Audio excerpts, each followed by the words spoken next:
ବ୍ରଜମୋହନ ଚକ୍ରବର୍ତ୍ତୀ।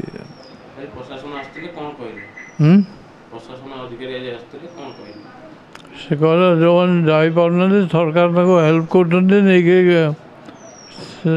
ନେଇଯାଉଛନ୍ତି ଭୋଟ କେନ୍ଦ୍ରକୁ।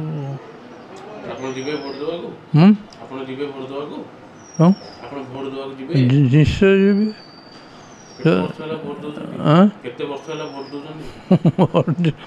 Whole life ଦେଇଛି ଭୋଟ। କଂଗ୍ରେସକୁ। ସେତେବେଳୁ କଂଗ୍ରେସ ହିଁ ଥିଲା ପାର୍ଟି ଆଉ।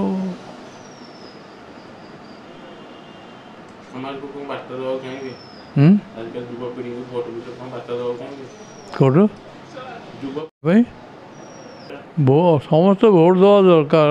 ଭୋଟ ଦେଲେ ସେଇ ଅନୁସାରେ ସରକାର ଚାଲିବ। ଯେଉଁ ମେଜରିଟି ହେବ ସେମାନେ ଚଲେଇବେ। ଆପଣଙ୍କ ବାବା ନାଁ କ'ଣ? ବ୍ରଜମୋହନ ଚକ୍ରବର୍ତ୍ତୀ। ଆପଣ ତାଙ୍କ ଝିଅ? ସାନ ଝିଅ। ସାନ ଝିଅ।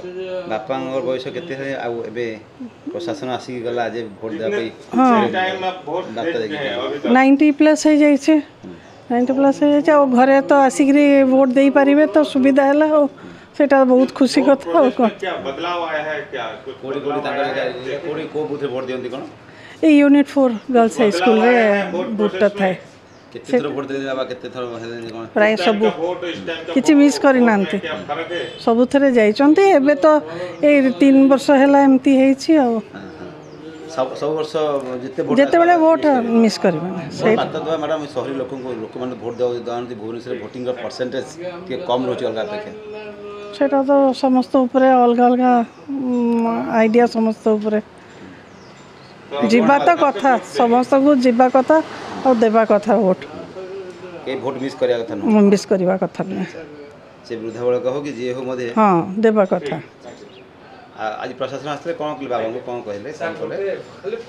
ସେ ଘରେ ସେ ସୁବିଧାଟା କରିଦେଲେ। ଆପ୍ଲାଏ କରିବାକୁ ପଡ଼ିବ, ଆପ୍ଲାଏ କଲେ ଘରେ ଭୋଟ ଦେଇପାରିବେ ଆଉ କ'ଣ। ଭୋଟ ଦେଇପାରିବେ।